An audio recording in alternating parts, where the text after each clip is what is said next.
Assalamualaikum warahmatullahi wabarakatuh. Selamat pagi, salam sejahtera untuk kita semuanya. Pagi hari ini Kementerian Pertanian merespon keluhan dari petani sawit ya, yang pembelian tandan buah segar sawitnya harganya turun.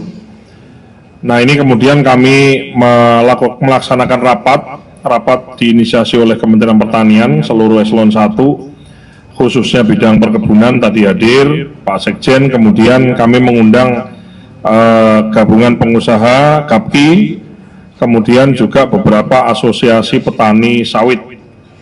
Di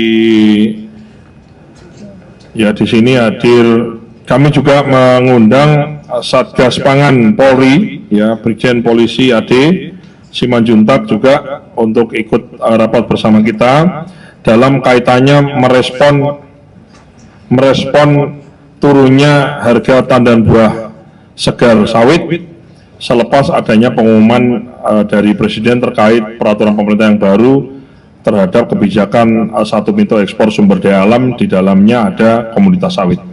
Akan saya sampaikan beberapa kesimpulan ya yang akan jadi acuan kita semua yang berapat di sini. Yang pertama, dari rapat tadi kemudian diidentifikasi bottleneck dari kejadian ini adalah adanya efek psikologis, kekhawatiran, ketidakpastian, dan ketidaktahuan atas kebijakan baru ekspor satu pintu oleh PT DSI sebagai pengelola dan pengawas kegiatan ekspor sumber daya alam, salah satunya adalah komoditas sawit. Dijelaskan bahwa ya, kami menjelaskan kepada peserta rapat yang berkepentingan, dijelaskan bahwa PT DSI yang sebagai pengelola dan pengawas kebijakan ekspor satu pintu, khususnya kalau kita bicarakan di sini bicara sawit ya, itu kemudian kebijakan DSI sebagai pengelola dan pengawas kebijakan ekspor satu pintu dilaksanakan secara transparan, akuntabel, dan dapat bertanggungjawabkan serta tidak dipungut biaya atau mengambil keuntungan transaksi. Jadi kalau ada isu-isu seolah-olah PT DSI nanti ngambil untung, ini enggak, ini dalam hal ini PT DSI tidak mengambil keuntungan, tapi dia mengelola dan sekaligus mengawasi kegiatan ekspor sumber daya alam kita keluar. Ya, jadi tidak mengambil biaya tambahan atau mengambil keuntungan tambahan. Dan juga diberikan waktu transisi untuk pelaksanaan ekspor satu pintu ini. Satu adalah tahap awal transisi yaitu 1 Juni sampai dengan 31 Agustus. Jadi ada waktu transisi 3 bulan efektif dimulai dengan 1 Juni sampai dengan 31 Agustus. Ekspor komoditas tetap berjalan dalam masa evaluasi dan transisi ini dievaluasi selama 3 bulan. Nah, diharapkan misalnya tanggal 1 September itu kalau sudah ada perusahaan yang sudah siap bisa langsung, ibaratnya kegiatannya bisa langsung, transisinya selesai, langsung kemudian kegiatannya diserahkan ke DSI.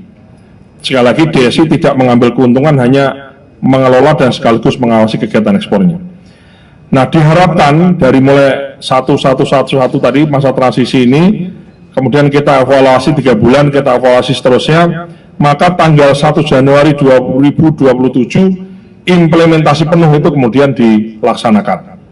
Bukan hanya sawit, tapi juga 2 komoditas lainnya, tapi kita kan di sini kita bicara sawit. Ketiga, dalam pelaksanaannya, jika dalam pelaksanaannya terdapat dugaan-dugaan kegiatan-kegiatan yang melanggar aturan, Kementerian Pertanian sebagaimana diatur dalam Permentan nomor 13 tahun 2024 dapat memberikan sanksi sesuai dengan ketentuan yang berlaku, bisa administratif maupun pencabutan izin sesuai dengan yang mengeluarkan izin. Kementerian Pertanian juga menggandeng kerjasama dengan Satgas Pangan Polri, dalam hal ini hadir Pak Brigjen AD, jika kemudian ditemukan kegiatan-kegiatan pelanggaran hukum. 4. Dengan disampaikannya informasi ini, ya, diharapkan dengan disampaikan informasi ini dan dalam masa transisi ini, pelaku usaha dihilir, ya, ini kan bottleneck-nya kan dihilir. Nah, maka pelaku usaha dihilir, usaha industri sawit ini, baik itu refinery, apakah itu ekspor, dan apakah itu kegiatan lainnya yang dihilir, tetap bisa melakukan kegiatan usaha sebagaimana normalnya sampai dengan tahapan-tahapan transisi ditetapkan. Jadi ini kan kekhawatiran seolah-olah nanti gimana ya. Nah, itu bisa ini kekhawatiran itu bisa dihilangkan dan kegiatan usaha bisa berjalan sebagaimana mestinya, kemudian sambil kita mengikuti tahapan-tahapan transisi ini. Diharapkan setelah diumumkan ini, terjadi penyesuaian harga pembelian TBS, kami mohon kepada pelaku usaha PKS, pabrik kelapa sawit, di seluruh Indonesia, kami sudah mengidentifikasi ada 139 pabrik PKS yang tersebar di seluruh wilayah Indonesia ini yang menurunkan pembelian harga TBS-nya. Kami harapkan untuk setelah ini itu kemudian didukung oleh hilir ya di bawahnya lagi, itu kemudian menyesuaikan ketidakpastiannya jadi pasti, ketidaktahuannya jadi tahu, kemudian kekhawatirannya jadi kemudian tidak khawatir lagi. Maka diharapkan terjadi penyesuaian pembelian TBS sebagaimana harga acuan CPO yang ditetapkan di wilayah masing-masing. Itu adalah kesimpulan dan ditandatangani oleh seluruh peserta rapat. Barangkali mungkin dari Asosiasi Petani dulu, silakan. Baik, saya mewakili teman-teman petani sawit yang hadir pada rapat ini mengucapkan terima kasih kepada Bapak Menteri Pertanian, dalam hal ini Bapak Wamen, dengan gerak cepat sigap mengatasi masalah ini, dan tentu harapan kami peristiwa ambruknya harga TBS kami bisa segera pulih sembuh setelah ada pertemuan ini. Dan korporasi sebagai perusahaan yang menerima TBS kami juga melihat petani sawit bagian tidak terlepas dari program Astacita Bapak Presiden Prabowo, dan ini adalah untuk kepentingan Indonesia. Terima kasih. Dari gabungan pengusaha, baik, GAPKI, ya. Terima kasih. Kami mengucapkan terima kasih kepada Pak Wamen telah mengundang kami bersama Asosiasi Petani. Artinya bahwa ini lebih memperjelas. Kemarin memang terjadi kita ketidaktahuan, kita memang ketidakpastian juga. Itu bukan hanya dari kami, memang dari pembeli juga demikian. Mereka menanyakan ke kita juga tidak tahu, kan seperti itu. Karena memang kita tidak terlibat dalam prosesnya. Nah, kita berharap dengan pertemuan hari ini bisa mengklarifikasi segala ketidakpastian tersebut. Tinggal nanti mungkin dalam menuju ke 2027 ini tetap masih harus ada tahap-tahap yang contoh ini misalnya pembelian, siapa yang nanti melakukan pembelian, apakah DSI atau si eksportir langsung. Nah, ini nanti pasti akan dalam perjalanan menuju 2027 ini semuanya akan didetailkan. Demikian, terima kasih atas undangan ini. Baik, intinya adalah bahwa kami di Kementerian Pertanian itu kan semua adalah anak-anak binaannya Kementan. Apakah itu petani pastinya, tapi petani sawit ini kan nggak bisa sendirian. Dia harus ditopang oleh industri, di mana industri sawit beserta dukungan ke bawahnya ini, termasuk petani, dan produktivitas sawit kita inilah penopang ekonomi kita. 60% sawit yang beredar di dunia berasal dari Indonesia, sehingga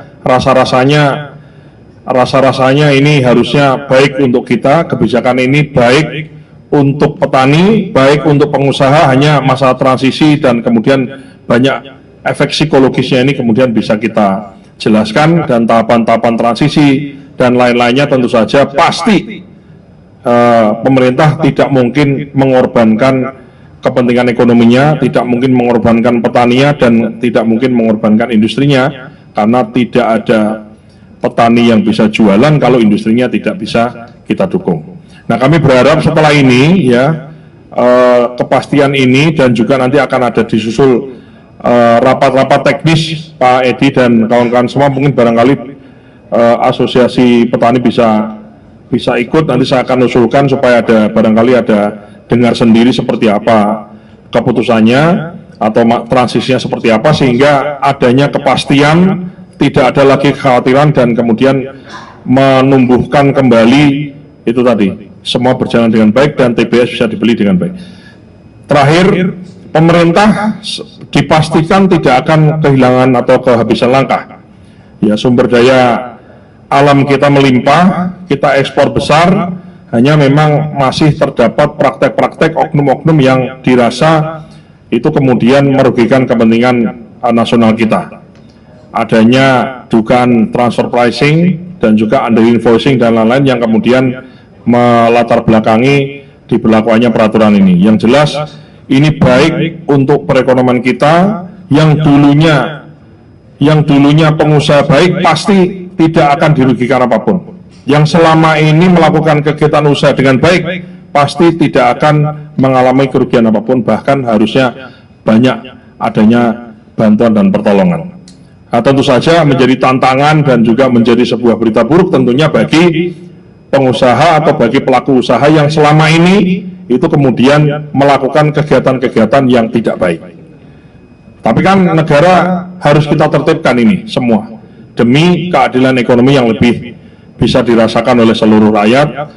Aturan harus ditegakkan, kepentingan nasional harus diutamakan tanpa kemudian merugikan kepentingan seperti petani maupun pengusaha yang memang selama ini sudah bekerja dan melakukan pekerjaannya dengan baik. Itu kira-kira? Penurunannya berapa besar Pak? Penurunannya dari harga berapa besar? Ya memang ini ada yang turun Rp50, ada yang 300 variasi, ada yang tinggi sampai 1.200 di Sulawesi Barat. Ya kami monitor semua, ada datanya, dan kami akan ini menjadi acuan evaluasi ya. Kenapa dan bagaimana itu menjadi pertanyaan besar bagi kita, bagi Kementerian Pertanian. Kenapa kau lakukan itu dan kemudian bagaimana caranya supaya bisa kembali normal. Intinya kan kita nyari solusi, ya kan, mencari solusi yang membahagiakan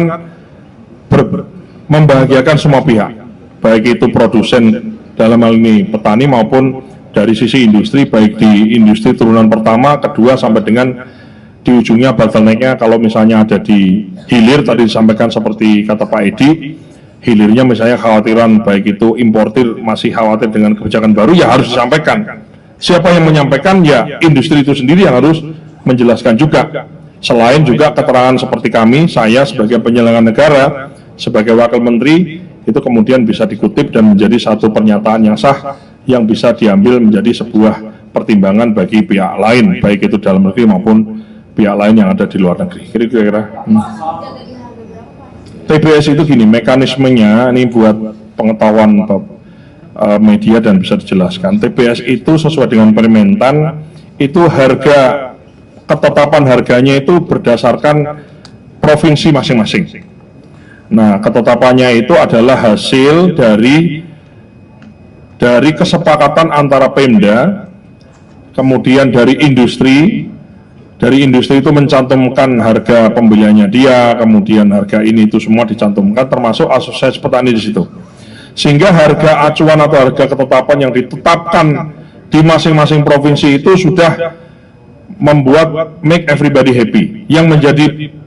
Yang menjadi masalah hari ini adalah PKS atau pabrik kelapa sawit ini membeli tandan buah segar yang di bawah harga dari ketetapan. Dan kami ingin harga tetapan CPO ya. Kami ingin itu kemudian semua PKS di seluruh Indonesia itu kemudian bisa mematuhi, mengikuti harga ketetapan, karena harga ketetapan itu juga kan juga melibatkan mereka gitu. Ya.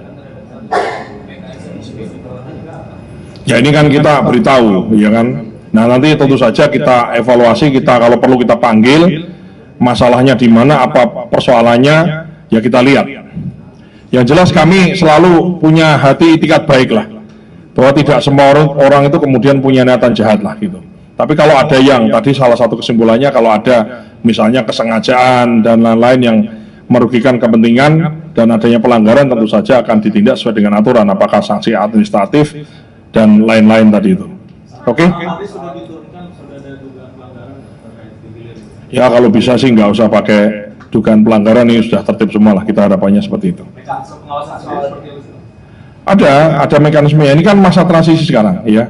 Jadi ini masa transisi, sebelum ada tahapan-tahapan tertentu yang kemudian mereka atau pengusaha diharuskan ini dan itu, tentu saja tetap bisa berniaga sebagaimana normanya seperti biasanya, sambil kemudian mengikuti tahapan-tahapan transisi. Tadi sudah saya jelaskan, tahapannya dimulai tanggal 1 Juni bulan depan sampai dengan 31, 3 bulan pertama kita lihat, kita evaluasi, kita harapkan mulai 1 September itu kemudian berangsur-angsur satu demi satu itu kemudian bisa bertransisi dan diharapkan semuanya ketiga komoditas itu, dalam hal ini kalau domain kita di sawit atau di CPO, ya tentu saja kita harapkan di 1 Januari 2027 itu sudah semuanya. Syukur-syukur sebelum itu sudah beres gitu.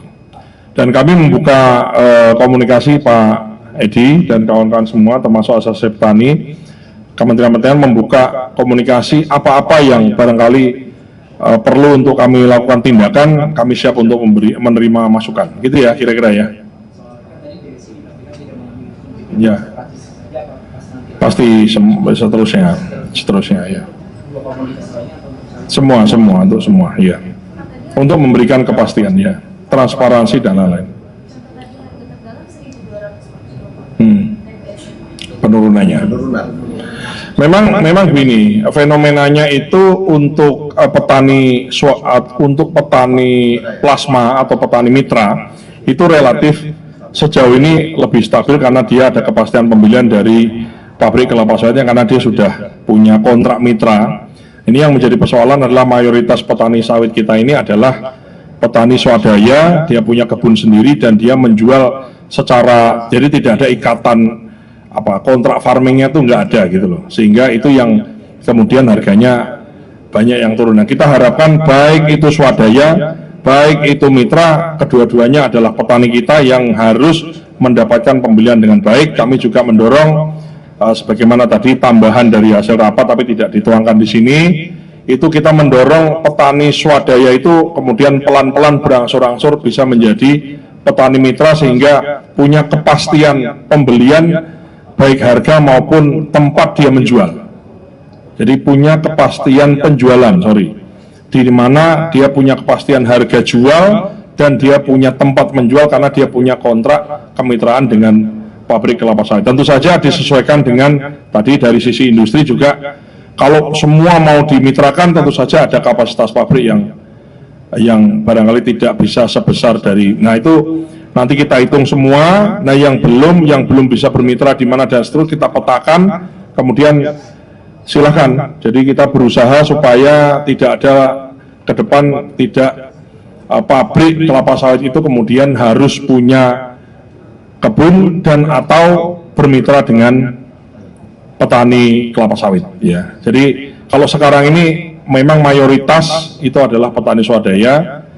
Dan yang bermitra tadi memang tidak lebih banyak daripada swadaya dan kita harapkan pelan-pelan kita inginkan masing-masing pabrik kelapa sawit bisa bermitra. Ada kepastian bagi petaninya dan ada kepastian bagi pabriknya. Itu kira-kira, terima kasih. Wassalamualaikum warahmatullahi wabarakatuh.